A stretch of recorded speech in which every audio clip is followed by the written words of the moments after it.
avec la jurisprudence ça, il y a quand même un problème.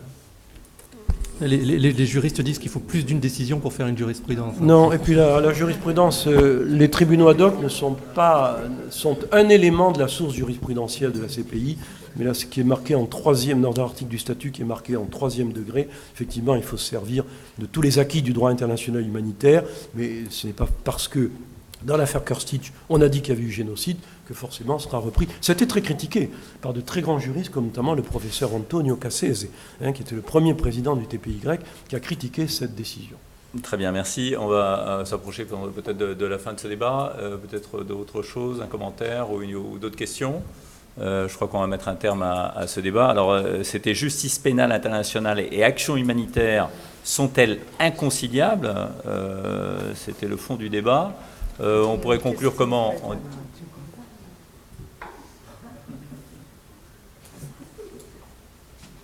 Peut-être que vous avez autre chose à ajouter, Ghislaine Doucet ? Vous avez raccourci. Vous avez à l'opposé des... Je pense qu'on a, ayant fait le tour un peu de la question, enfin je ne sais pas, mais Ghislaine, peut-être que vous pouvez relancer le débat, mais je pense que... Non, sans le relancer, pourquoi pas. Mais on a beaucoup parlé du témoignage, effectivement, qui était extrêmement difficile, tant pour le CICR que pour certaines organisations non gouvernementales sur le terrain, mais on n'a peut-être pas trop posé cette question de savoir qu'est-ce qui gênait lorsqu'une décision comme celle du procureur le 14 juillet dernier concernant le président soudanais pouvait avoir comme conséquence directe ou indirecte pour l'action des humanitaires sur le terrain. Et je parle bien des humanitaires privés, à savoir CICR et organisations non gouvernementales qui, pour du coup là, que l'on n'appelle pas à témoigner, qui finalement subissent juste une décision ou une demande en tous les cas, puisque là, en l'occurrence, c'était une demande de décision le 14 juillet. Donc là, en quoi ça gêne l'action humanitaire ?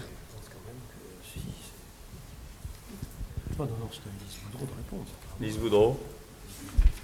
Oui, merci Ghislaine. Alors, très rapidement, parce que je l'ai évoqué un peu plus tôt. Bon, on sait déjà qu'au Soudan, il y a eu une très forte réaction, des Soudanais. Je dirais pas simplement du gouvernement, mais d'une majorité de Soudanais, parce qu'il s'agissait de leur président en place, alors, évidemment. Et là, je dirais qu'il y a cette confusion des genres, c'est-à-dire que, encore une fois, je pense à mes collègues onusiens, parce qu'il reste que la Cour pénale internationale, à tort ou à raison, est associée à l'ONU. Et au Soudan, vous le savez, il y a beaucoup de présence onusienne, certaines militaires, certaines politiques, mais certaines humanitaires aussi. Encore une fois, UNICEF, HCR, le PAM. Donc, je dirais que la première action depuis le mois de juillet, mais très sérieusement à l'ONU, et aujourd'hui, c'est un débat. Vous verrez qu'il y aura des débats cette année sur l'espace humanitaire. Est-ce que l'espace humanitaire est en train de se réduire? Que signifient les principes humanitaires d'indépendance, de neutralité et d'impartialité?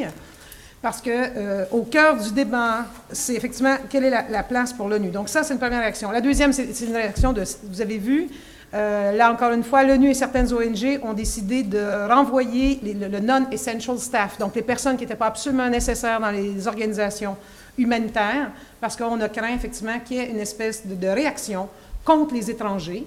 Alors là, je reviens sur le fait que la CPI a fait beaucoup de mandats d'arrêt dans les pays africains. Et donc là aussi, cette espèce de confusion d'amalgame avec tout ce qui est étranger international. Donc, il y a eu certaines réactions. Donc, en termes de sécurité, c'est assez compliqué. Et là, c'est vrai. Pour être honnête, je vous dirais, là, on le partage tous, onusiens, ONG, CICR. C'est de dire qu'on n'est ni pour ni contre que le mandat soit donné. On va vivre avec les conséquences. Mais c'est vrai qu'on est très concerné sur la réaction au Soudan. C'est effectivement, le mandat est confirmé par les juges. Et là, quelle est la réaction? Et je vous dis, bon, ONU, pas ONU, humanitaire, étranger, il y a cet amalgame où là, c'est très difficile d'essayer chacun de tirer sa carte. Nous, on est différents.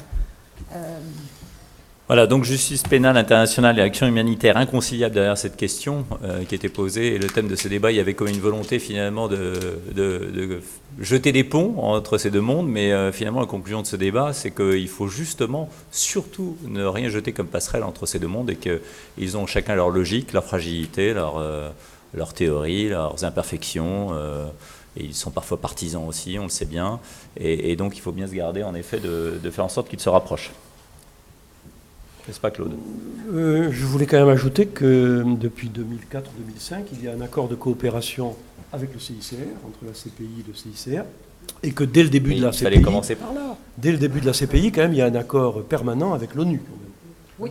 Un accord permanent avec l'ONU qui définit notamment les modalités financières, les modalités de témoignage des agents de l'ONU, les limites aussi du D'accord, c'est témoignage. une aide technique alors. Ah oui, le témoignage. Une assistance technique. Le témoignage, c'est pas qu'une assistance technique. Quand même, Non, hein, mais c'est en mode important. d'expertise. C'est Mode une d'expertise, expertise. ce qui veut dire qu'il y a un lien entre les 195 pays de l'ONU et il y a un lien quand même statutaire à l'heure actuelle, voilà. D'accord. Également avec le CICR.